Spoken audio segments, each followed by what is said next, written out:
What if the real secret to getting things done in manufacturing wasn't about adding more meetings, but about building a team that actually wants to row in the same direction? Today's guest knows exactly how to turn collaboration into a competitive edge, and his journey is proof that when you focus on culture, results follow. Hello, and welcome back to the Manufacturing Culture Podcast. I'm your host, Jim Mayer. And before we dive in, a quick reminder head over to themfgconnector.com to check out everything else we're doing. We're on LinkedIn, Facebook, Instagram. Just search for the Manufacturing Connector and the Manufacturing Culture Podcast. And if you're hungry for more shows, don't miss Work But Make It Human and the Manufacturing Connector over on YouTube. If you're someone who loves hearing about real solutions to real world challenges, you're going to want to binge those ones too. Now, speaking of real world impact, today's guest is someone who knows a thing or two about turning vision into execution. Josh McKain spent 10 years in manufacturing, helping companies grow not just by selling more stuff, but by strengthening their culture and building strategic initiatives that actually stuck. After an amazing run inside industry, he took the leap and founded Henry Rose Consulting, where he now helps manufacturers get their most important projects done on time and profitably, all by aligning teams and boosting collaboration. Today, we're going to dive into Josh's journey, the highs, the hurdles, and the lessons learned along the way. And I promise you, it's packed with so many insights, you're going to want to steal them. Let's dive in. Hello, Josh McKain. Welcome to the Manufacturing Culture Podcast. How are you doing today? I'm doing great, Jim. Thanks a lot for having me. Been looking forward to this for a long time. I'm glad to be on here. Absolutely, man. We've been working on getting this scheduled for a while, but I will say I want to share with the audience. You and I connected, I believe, on LinkedIn originally. We had a couple of conversations, and man, it was just a supernatural, friendship that was built from these conversations. Like, you're just a really authentically good human being, and I've loved every time we've connected. So thanks again for being here today. Yeah, well, I appreciate those kind words. And I feel the same. It seems like from our first call, we were both saying, hey, when are we getting together again? When's the next call? Like Absolutely. immediately. Yeah, absolutely. And I mean, we do similar things. We approach life and the world of work through similar lenses. And it's just really cool hearing your story. So I'm excited for the audience to hear it today. Yeah, absolutely. Josh, before we dive into all of that, your story, I want to start with the question I ask all of my guests. What does culture mean to you? Now, everybody has their own definition, and I want to hear yours. Yeah, I love it. It's a great question. And my answer is not my own, much like most of the things that I'll say today or that I say to clients or if I'm leading a workshop.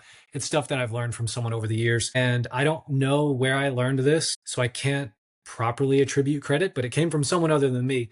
But to me, the right definition of a strong culture on any company or team is that your people, compared to the typical, they work harder and they stay longer and they encourage others to do the same. I think those are the three legs of a good culture. It's the results that you see is that they work harder, they stay longer, both like if there's a day where they need to put in some extra hours, they're willing to do that, but also they want to work with you for a long period of time, as in years. And then they encourage their friends to do the same, both in the company and they are recruiting for you as well. When there's an opening, they are inviting their friends to come join that team. I think that's what a Absolutely. strong culture looks like on the back end. That's the result. I love it. I love that. I tend to call that discretionary effort, right? When you Yeah, look at yeah. it through the lens of employee engagement, that's the discretionary effort, those three hmm legs. I love that. hmm All right, Josh, let's get in a time machine here. Let's take a trip back in time to the start of your journey. Tell us your story. How did you ultimately find the world of manufacturing?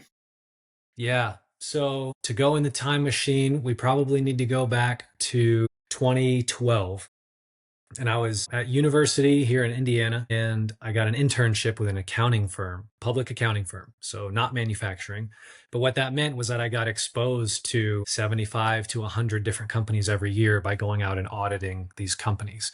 So I Mhm. worked there for 3 years and got some great exposure and some great experience, really looking behind the curtain into how these companies were run and what they did. And I wasn't exclusively in manufacturing, but I spent a lot of time in manufacturing there, and I always enjoyed going and seeing those companies. But the most important thing that I learned there at that public accounting firm was that I did not want to be a public accountant.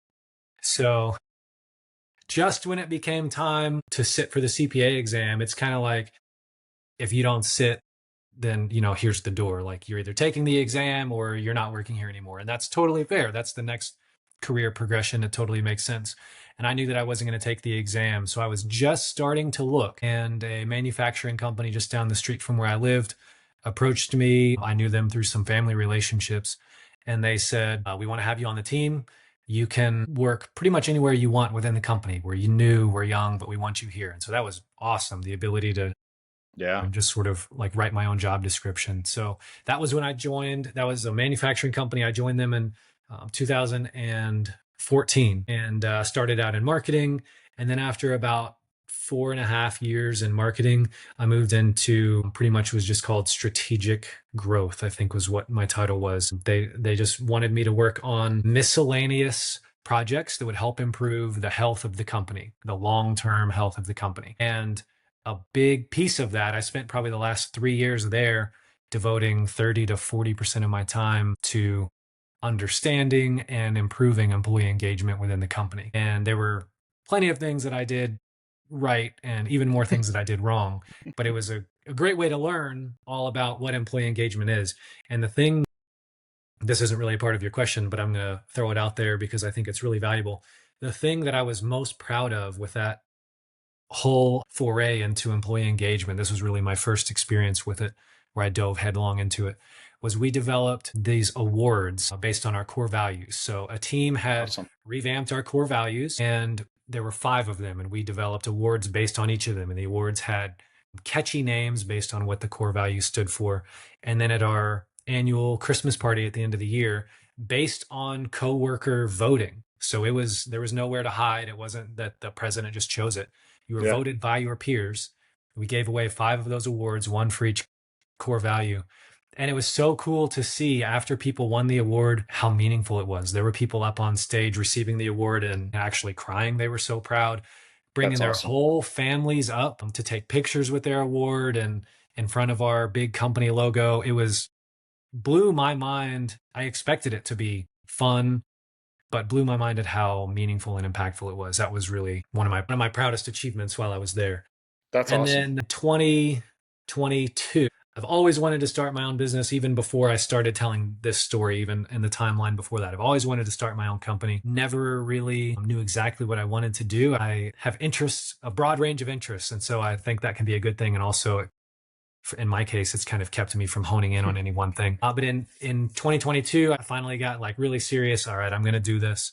Started sort of building Henry Rose Consulting in the evenings after work, and brought on a few clients. And then in March of 2023, I left that company and went full time with Henry Rose Consulting. And that's been the most exciting and challenging and scary and fulfilling professional experience that I've had so far. I love it.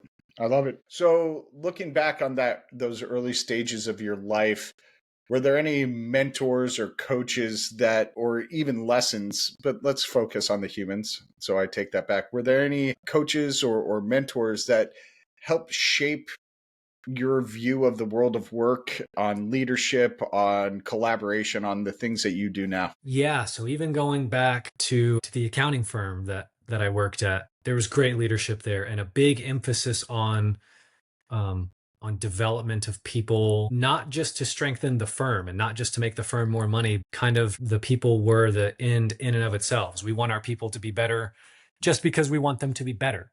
And that was kind of the culture there that was my first experience with it. I was still in school at that time, and that was great to see. And then when I went to this manufacturing company, worked for a great leader there who cared, so evident that he cared so much about the people that we worked for. And then he actually left the company, and the new president even like still cranked it up another notch somehow. Didn't really even think it was possible. So yeah, I've had great leaders. I don't know that I would call them mentors because we weren't in like an official mentor mentee relationship, but tons of lessons that I learned from them on just putting your money where your mouth is, really, and showing people that you care with your time and your actions. And that, yeah, I've been hugely blessed. I tell people all the time that my career has just been like one step from positive to positive to positive. And I know that I'm super lucky and super blessed to have had that, and that most people aren't. So very thankful for my career trajectory and where it's taken me so far. That's awesome. You talked about, you told us the story of the awards, values based awards. But you just said that, positive to positive to positive. What are some other positive moments that have happened that have helped shape your firm and who you are as a leader today? Mm. That's a good question. So, I mean, it goes back again. I'm kind of sticking with that same timeline, going back to when I worked at this public accounting firm. I joined the firm as an intern Hmm. and had no accounting experience, and really was, as far as like the how blessed I am in my career, there was no reason I should have even gotten that job. Like none. But I went in, and as we were talking recently, I did have the mindset of, I'm going to learn whatever it takes to succeed and to make an impact here. And so I did go in with that learning mindset, and I was able to pick things up fairly quickly. And that internship was supposed to be 4 months and ended up lasting 3 years. Hmm. Because they just kept saying, all right, well, we'll keep you around for 6 more months. We'll keep you around for 6 more months. And so that was like right there. It was a big boost to me, or an encouragement or a lesson to me of, I can figure things out and I can learn things. I can go in knowing absolutely nothing that I'm supposed to know for this position. And I can, put in the work to learn and understand these things, and I can make it happen. So that was one great lesson. And then sometimes you learn too in your failures. Um, when I joined the manufacturing company, one of the things that I was tasked with under the strategic growth umbrella was building out a new sales team in a new part of the country. So I was sort of I was operating as a sales manager, hiring for this role and trying to fill this role. And there's one in particular hire that I made of a great guy who I enjoyed being around and enjoyed working with him, but he didn't want to work for our company. And I should have been able to detect that in the interview. And he had just made some offhanded comments about, if I don't come work for you, I will go do this other thing. And it is what he had done previously for 15 years, probably. And it was where his heart was. And so I hired him, and he started doing that thing sort of on the side of while he worked for us. And I don't think there was anything illegal about what he was doing, but it was kind of an ethical gray area. So basically, Got I'd it. overlooked some clear signs that we weren't exactly what he wanted to do, but I wanted him. You're And right. and I thought he would be a great addition, if he bought in.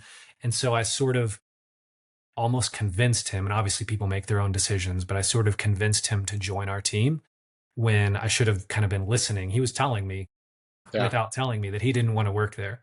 And I Yeah. sort of overlooked it. And so that's another major lesson I've learned as far as leadership goes, is that you can't really convince anyone of anything. You can't convince anyone to do anything. It's got to be their choice. And I sort of even take this approach with parenting too.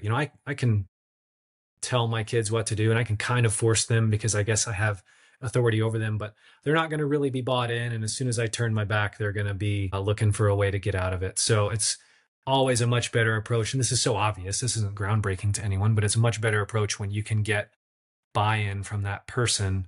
And I mean, even better if it's their idea, but if you can get buy-in from them, you're just going to see much better results. Those are two big lessons. I could probably think of more. I love it. And I was going to ask you about some challenges or failures as a follow up. So you did that for me. I think so often I've got 2 points to make here, but I want to talk about hiring people, right? I think so often people look at hiring, uh, and we've faced so many challenges in getting people through our doors, right? In the world of manufacturing and skilled Hmm. trades in general. Hmm. And so for a long time, we've focused on who can fog a mirror, who's got a heartbeat, Yeah. right? And just getting them in the door. And I think that companies, leaders are now understanding that that's just a recipe for turnover, and turnover is super expensive. So Hmm. what advice would you give to somebody who's looking to make that change from fog and mirror based hiring to more values based hiring? I'm sure you have a lot of experience with that. What kind of advice would you give them? I do have one piece of advice that I think is the most important thing here, but I'll start with the caveat that, the biggest failure story that I just gave was of me hiring someone. So I'll start with that caveat that I'm probably not the right person to listen to on this. But when I am working with clients who are struggling to bring people on board, a problem that I see is that they don't hire. As time goes on, they don't hire. And then when they need a position filled, that's when they hire. So now it's a rush. And now they do need to look at who can fog a mirror, because this machine is sitting here vacant and unoperated because we don't have anyone to operate it. So they're hiring out of necessity. And I'm not exactly sure. I wish that I had a really great way of saying this, a good framework. Instead of hiring out of necessity, I think it's better to hire out of like planning. Yeah, I really wish I had a better way of phrasing this. I haven't developed a good framework for it, but hiring before you need it. So if there's anything that we should have learned from like the COVID pandemic, for example, it's that extreme efficiency is really efficient as long as things are unchanged. But extreme efficiency, as soon as there's one little hiccup in any part of your operation, extreme efficiency becomes a huge burden. It becomes really inefficient. This is an expensive way of hiring, and it's a privilege to be able to hire in this way. But my advice is always hire before you need to. Hire and have an extra person hanging out who's filling in gaps as people are sick or they're going on vacation. Hire before you need to, so that you can hire based on values, so that you can take your time, so that you can really find the right candidate. If someone leaves for whatever reason, you now have a vacancy and you already have someone on deck, you slot them into that position and you start hiring the next person based on values. And again, this is an expensive way of hiring, but I think it's a whole lot more expensive to constantly hire people who aren't a fit for your culture and for your company, and to have that turnover and you're letting them go, or you're having those machines sit vacant because you waited until the last moment to hire. Yeah. It's front loading the cost, and it's hard to measure a lot of those other costs. A lot of companies don't have any clue what turnover is costing them, but Right. they can tell how much an extra person on the payroll is costing them, exactly Yeah. down to the penny. So that would be my one piece of advice: is it's not even around how to hire based on values. It's how to give yourself the opportunity to hire based on values, and that's to hire inefficiently. Yeah, absolutely. And I love that answer. And I I work with companies and help them understand that cost of turnover all the time, right? I mean, you can quantify it's typically a third to a half of their annual salary is what it's going to cost you financially. Plus, you've got the ramp up time of the new employee. You've got uh, you know, typical in manufacturing, you've got a 6 to 8, sometimes 9 month ramp up time of a new hire if they last that long, right? If they're a fog the mirror hire, chances of them lasting 6 to 9 months is slim to none. So you've got this massive cost of turnover, and so I'd actually love to look at that in a financial framework and say, hey, here's the cost of a turnover for, let's just say, a machinist role. Here's the cost of you hiring and having that extra body on your shop floor that does align with your values, does understand your processes. If you do lose or promote somebody, here's lessening of the ramp, the lessening of the cost of turnover. I think that would be really interesting, and maybe something you and I can dive into offline some other time. Yeah. Yeah. It'd be fun to have a comparison of the money. I mean, I for sure think it's money saved Yeah, by hiring proactively. And that's the I agree. framework. The Yeah, framework that I was struggling to find earlier is hire proactively, not reactively. And again, that's there you not go. really groundbreaking, but I think that's the right play. So, Josh, that's I think the third or fourth time you've said it's not groundbreaking, it's not, etc. But you also brought up similarities to how you parent, right? And I Yeah. agree with everything with all of that. I think that leadership consultants, leadership development consultants like myself, like you, culture, operations, we there are very few new concepts that are out there hmm that hmm coaches and consultants are bringing to the table. What we're very good at is taking time tested theories and frameworks and applying it to the audience that we are trying to apply it to, right? I think that some of the most successful coaches and consultants, that's they're not creating their own stuff. They're taking existing material, create a framework that works for their ideal customer base. But the more that I have been in this world, what I'm realizing, especially on the leadership side, and you said it earlier, correlation between parenthood and leadership development is astronomical. And I have so many times been teaching a workshop or working with a company on site at their shop, and they're like, well, that's the kind of same stuff that I try and teach my kids. What's your experience like been with that? I mean, as you've developed Henry Rose, are you adopting different frameworks to that or different theories, I guess, into your frameworks that you're able to just tailor to your end user? Yeah. Yeah. So I'm working on right now. And by working on, I mean, I've got the idea just starting to roll around in my head of a new framework for Henry Rose and for my clients that is a pyramid of productivity, of getting things done. Because that's what I help people do is get their most important projects done. So in a pyramid, you lay the foundation at the bottom first, and then the capstone, visually the capstone is like the number one most important thing. But you can't start your action at the top. You have to build the foundation first. And so this framework that I'm thinking through, and this is sort of answering your how have I applied new frameworks to my clients specifically. This framework is you've got to know where the top of the pyramid is going to be. So like you can't just start putting stones on the ground and expect it to work out. You've got to have the design. And that's like your overall vision for where you want the company to go is that top. And so you plan top to bottom. You plan where you want to finish, and then you plan it down to the bottom. But then you act and you actually produce bottom to top.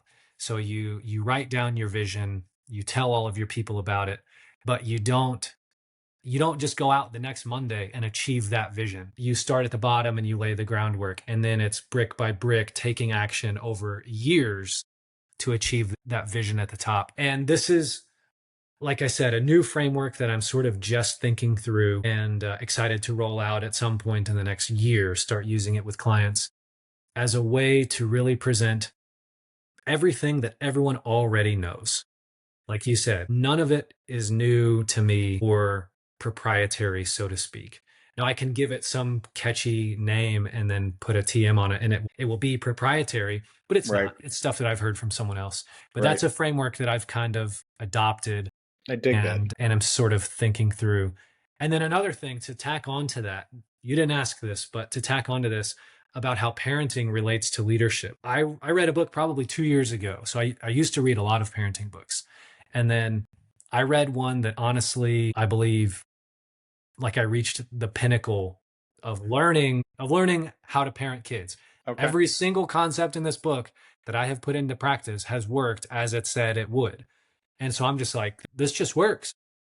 I had a very peaceful, loving, I would say healthy relationship with my kids before reading this book. And it still just like took it up to another level.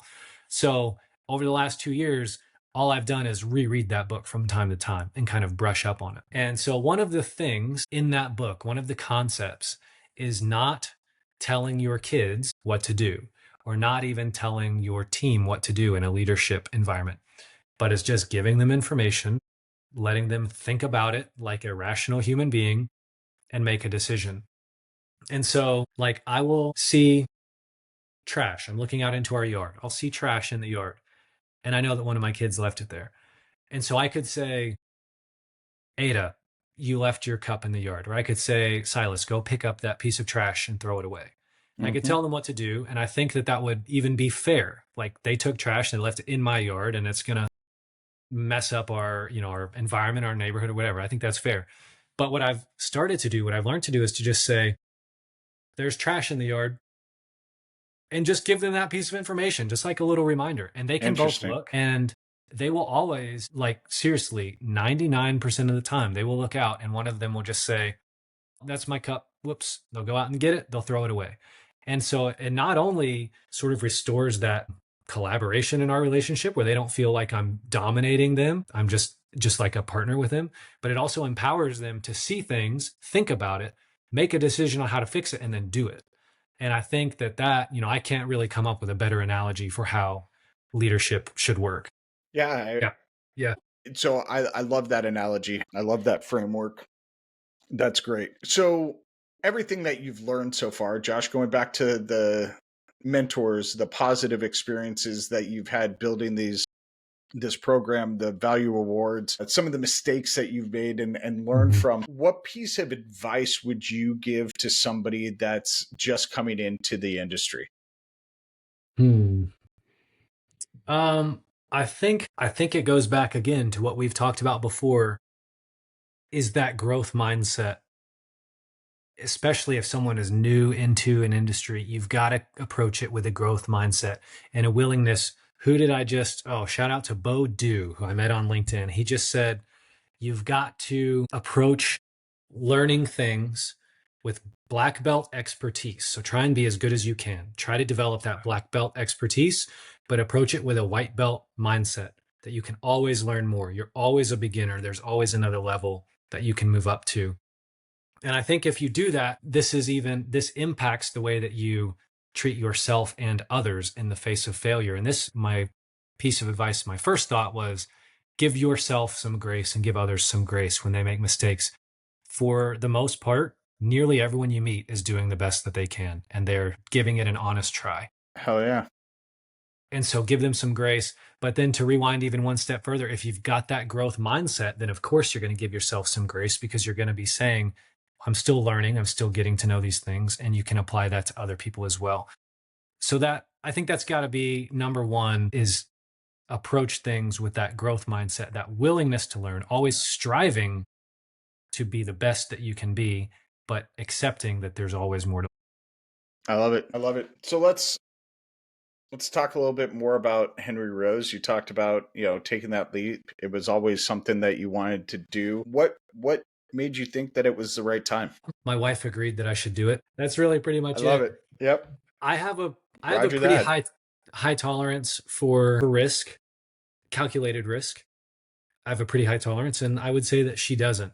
And I can't even begin to explain why or how we each developed those things. I have a very low tolerance for failure, actually, and that has held me back. That was a big reason why I didn't. Probably that's probably a more complete answer, is that my wife was on board with it, and I had accepted that failure could be an outcome, and I was okay if it did. So I sort of got into the headspace where I was going to regret it more if I never tried than if I tried and failed. I knew that I would regret that more. And there's a number of reasons that sort of got us both to that point, but that's really the long and short of it.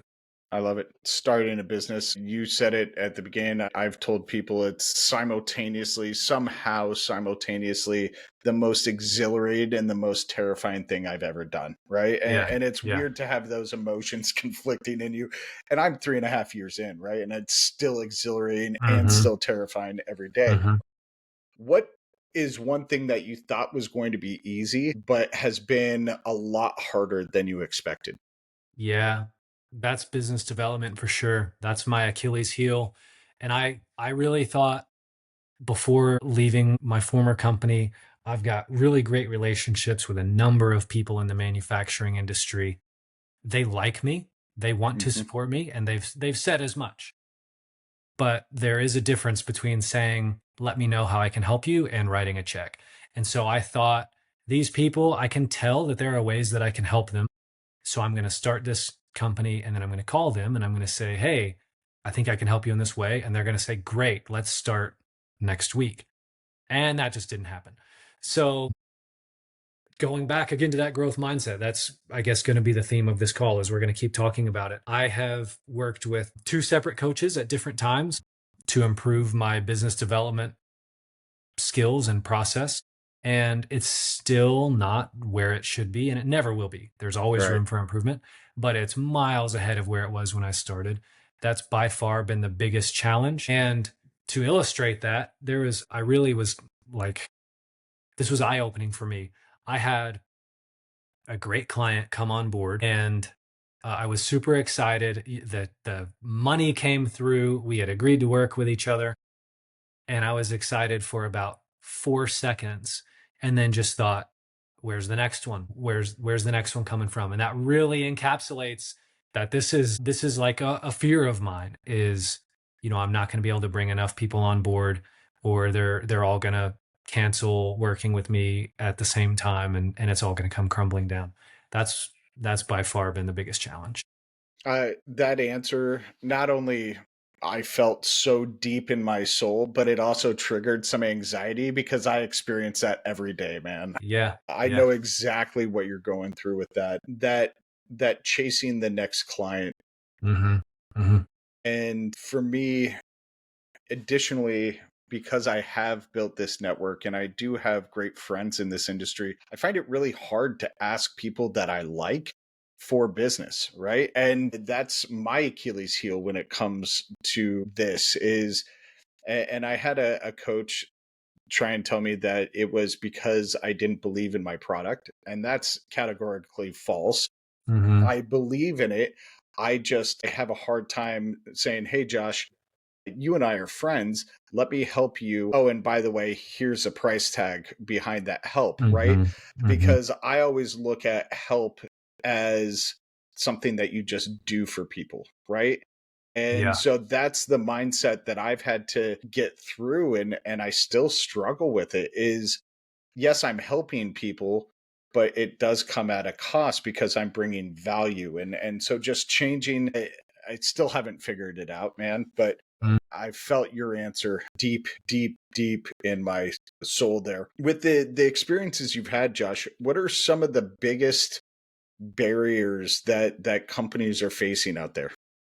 I think it comes down to probably the biggest barrier that you could boil down into just one challenge, a single challenge, is alignment on where the company is headed. So that's the overarching challenge that companies have. And that could mean that they don't have a clearly defined vision and a strategy to get there. Or it could mean that they have a very clearly defined vision and a strategy, but not everyone knows about it. They haven't conveyed it to the team. Sure. Or maybe they have the vision and the strategy and they've conveyed it, but people haven't bought in. They were told instead of asked if they wanted to be a part of it. And then maybe the people have bought in, but they don't have the right people on the team who can accomplish it. So they want to do their best, but it's people who aren't able to actually achieve that vision. I think that's the biggest barrier. Everything else boils back down to that. Hiring is a challenge. Part of that is that not everyone in your company knows where you're going and is bought into it. Because again, hiring can be not solved. It is going to be challenging, but it can be largely solved if you have team members who have bought in and they want to be there because they will invite other people to be there too. We talked about that already. And that boils back to not having that clearly defined vision that everyone is aligned with. Yep. I agree. Going back to the first question and about, you know, culture, the way I break culture simplistically down is it's the alignment of values between the organization and the people who work there. Mm. In my view, that is, in my experience, in all the work that I've done, research, etc., that is the base level of culture. If you Mm-hmm. have that Mm-hmm. alignment of values, you're going to have the culture that you want, or at least a base for it. You still have to build with intention beyond that, but that's a start. Does that make sense? It absolutely does. And it ties in. So I was looking at your bookshelf earlier. Do I see a red book on there? Is that The Advantage by Lencioni? Do I see Oh that yeah. back there on your Oh bookshelf? yeah. So I was sort of flipping through that in preparation for this call, and I brought it over here to flip through it. And um, I think it's absolutely true. It says it right here on the cover. Organizational health trumps everything else in business. And that totally ties into what you just said. And Lencioni says this better than I could. Two identical companies, identical markets, but one of them has a strong culture and one of them has a weak culture. Who's going to survive? It's a no-brainer. No Absolutely. one would answer that question wrongly. That's so important to develop that culture. And I love the way you said it. Align your corporate values with your people. And then that sort of ties into the answer I gave previously. And then Exactly. when you do that, you get people who will work harder, stay longer, and invite others to do the same. And when you do that, there is no way that you can lose to a company that has equal skills as you. And I think that you can beat companies with superior skills to you. I think that you can be the underdog on paper, but if you've got that organizational health, you Yep. can win. Yeah, because everybody's got a culture. Every company Yeah. has a culture. It's just, is it intentional or not? And those ones that are intentional about building their culture are ones that will succeed. Um, and specifically, what you just said about the advantage and having those two different companies. How in your experience, in your expertise, how does culture impact the trajectory of a company long term? In a word, positively, I think a strong culture impacts the trajectory very positively. But in practice, it's got to come back to those three things I started with. Your people will put in their best effort and their discretionary effort. Like you said, I've never heard that term before. I love that. Your discretionary effort from your people, you get it. First off, they will give it to your company, and they will give you good effort, and they will do it willingly, and they will encourage the people to their left and their right to do the same. Having that strong culture, that's the only way to get that effort. You might get, in a weak culture, you might get people who will stay late now and then. Maybe they want some overtime, or maybe they feel like they have to, but they're not going to do it over the long term. And if they have to keep doing it, they'll leave and they'll go somewhere else. But if you can develop that culture where people are aligned, the values of the company are aligned with the values of the team, then they will work harder, stay longer, and convince others to do the same. Again, like I'm sounding like a broken record, but you can't lose if your people are doing that. And the only way to get them to do that, and to get them to want to do that, where they feel fulfilled while doing it, is by developing that strong culture. Yeah, Does that answer your question? absolutely. And to me, so the reason I talk, Josh, about the alignment piece is because values are so personal, right? And Mm-hmm. Mm-hmm. so what I may value, and I'm not saying this is true, I'm just using this as an example. What I may value, you may not, and vice versa, right? Yeah. Yeah. And Exactly. so I may go work for a company that my values align with and yours don't. To you, that would make that a weak or toxic culture. But to me, that would make it a strong culture, right? So I'm going to give a different level of discretionary effort than you would, right? So what I've learned over the course of my career is that there is no such thing as a blanket statement, bad culture. There's no toxic culture that anybody can look at and say, that company is toxic or that company has a toxic culture. What you can say is, that culture is not for me because I don't align with those values, right? And when I realized that, and it was actually through starting this podcast that this whole idea came to be. Once I realized that and I changed the way that I approached my consulting business because of that new lens, companies that I work with now feel way less judged, right? Because I'm not coming in and saying, you have a shitty culture, I'm here to fix it. I'm saying, what is your culture?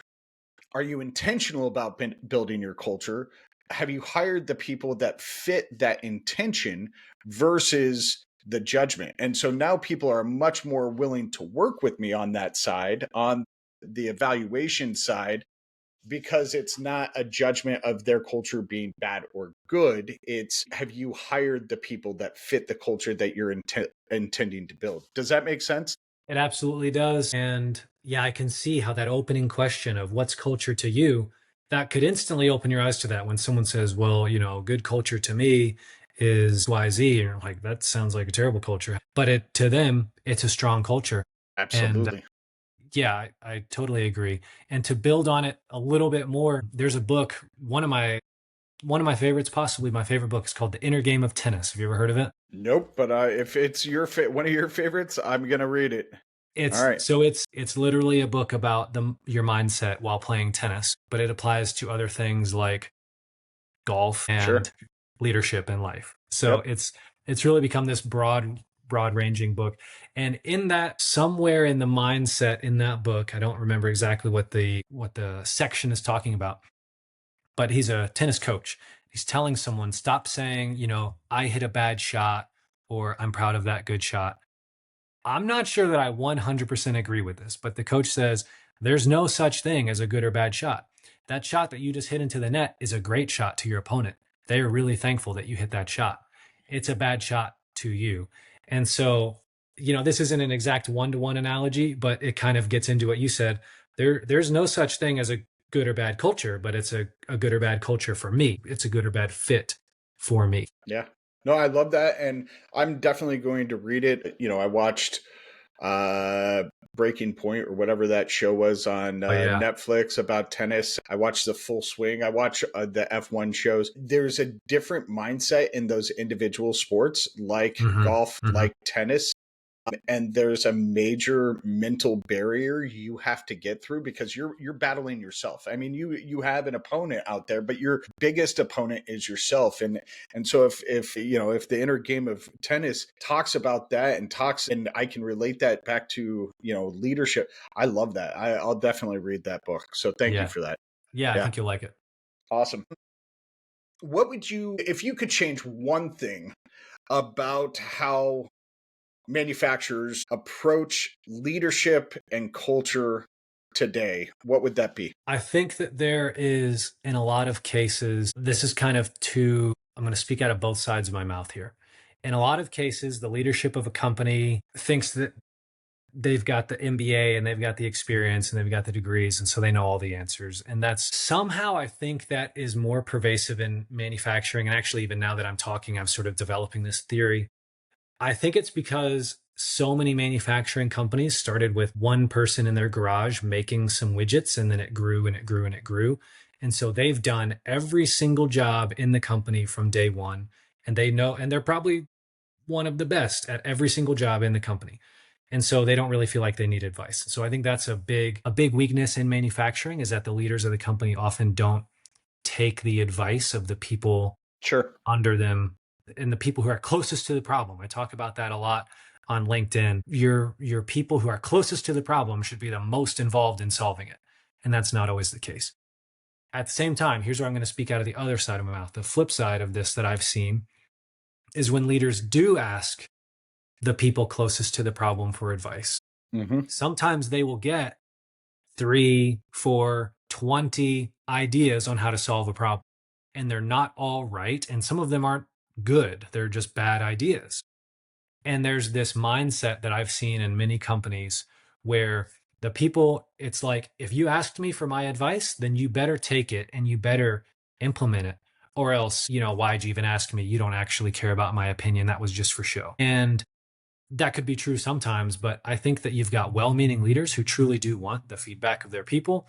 And they just can't do every idea. They can't enact every idea, and they can't enact the terrible ones either. And people still, having your voice respected and valued does not mean having your voice accepted in every instance. And so I think there's both sides of the same coin that lead to a lot of distrust and dissatisfaction.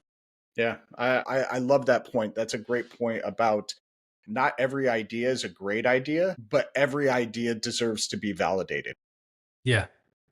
Deserves to be heard, given a fair shake. Yep, absolutely. I love that. So Josh, looking ahead, we've been in the time machine. We've talked about your past. We've talked about the present. Now let's look ahead. What's next for you, for Henry Rose, and for the manufacturing industry?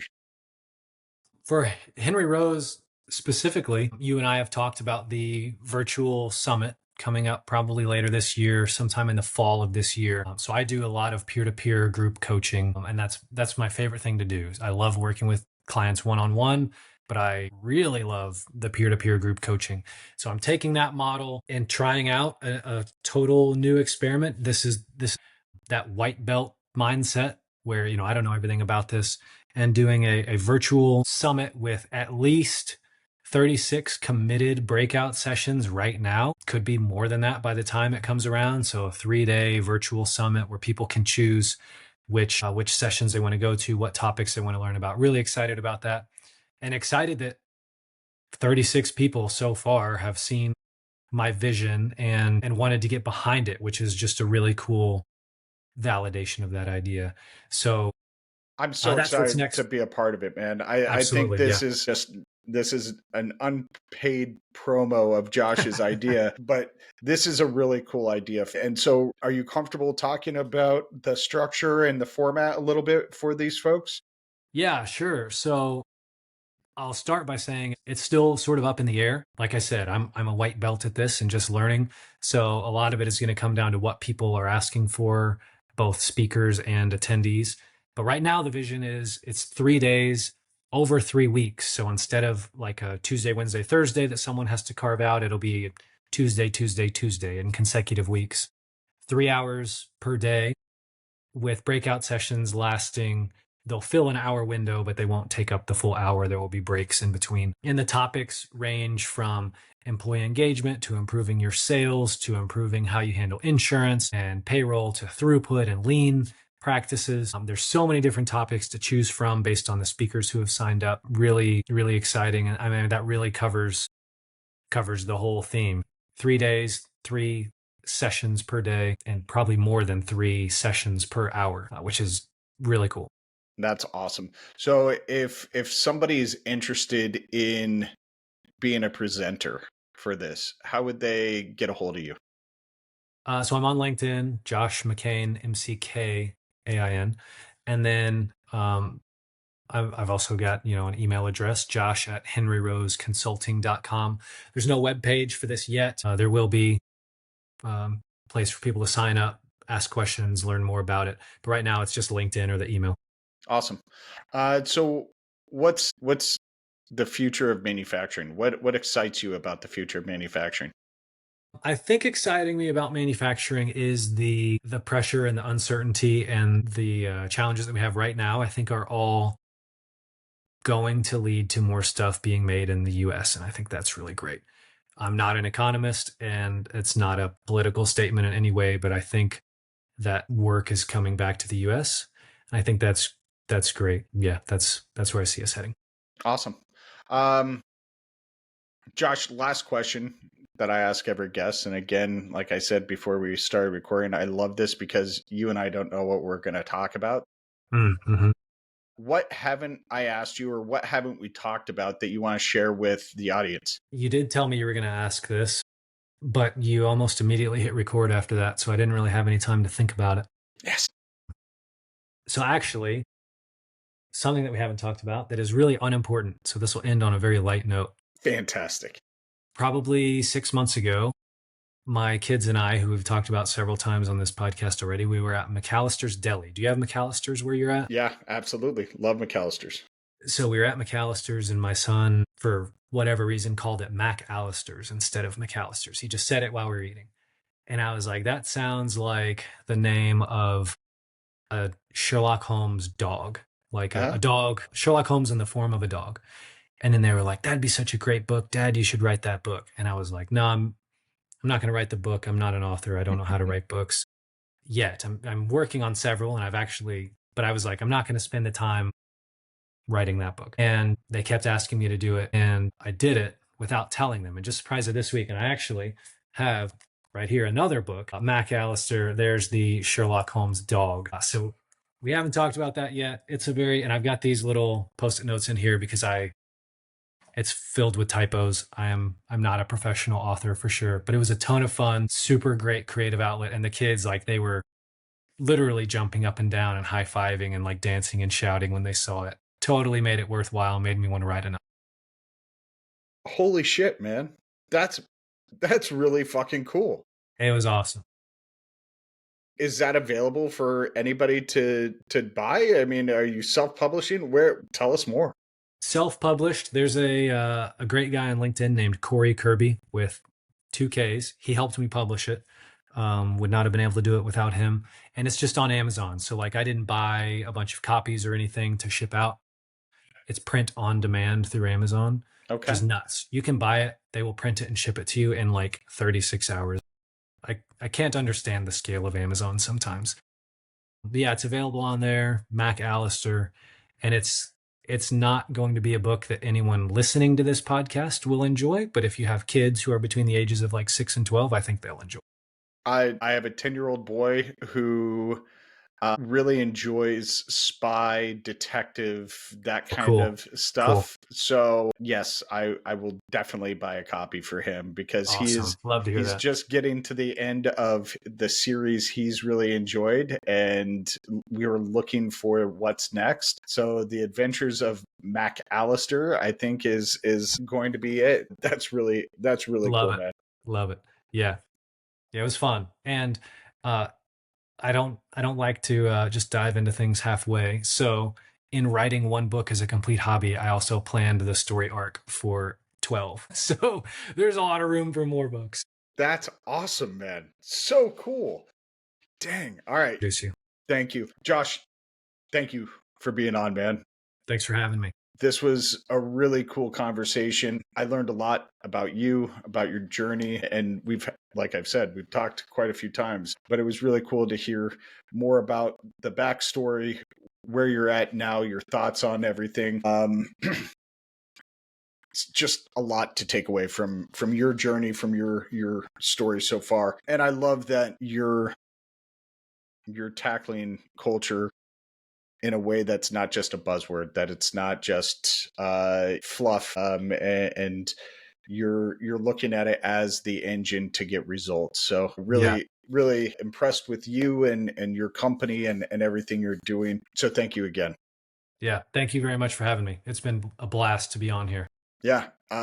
Ladies and gentlemen, watching or listening, thank you. Thanks for being part of this journey. This is episode 100 and something, and none of this is possible without you guys tuning in every week. I always say that if one person takes away one thing from every episode, it's worth it. I'm getting a lot of emails and messages from you guys, so it's more than one in every episode. So I really appreciate everybody who's been part of this. If you've enjoyed this episode, please go check out the last six. Before this, my website only holds 6 or 7 at a time. So check out the previous 3 or 6 on the themfgconnector.com. You can also find all the updates on the Lead the Change tour, our blog, everything else that we're working on over there. Don't forget to follow us on LinkedIn, Facebook, Instagram, TikTok to stay plugged in with all of the things manufacturing culture and all the things that we're working on, places we're visiting, tour updates, all of that. Most importantly, though, folks, if this conversation has resonated with you at all, I'd love if you would share it with a friend, a colleague, your grandma, or anyone else who needs to hear it. And while you're sharing, please, please, please rate and review the show. Every time that you rate the show, it rockets us up the charts. Every time you leave a review, somebody else finds it. You don't have to write anything deep. You don't have to write anything really cool. All you have to do is say, Jim Chalk to Josh, or Josh loves culture, or Josh wrote a fucking book. Put that in there. I don't care. Just whatever you do, rate and review the show. That way it can reach more people who think this same way. So, folks, until next time, lead boldly, build culture, make everything matter, and we'll catch you on the next episode.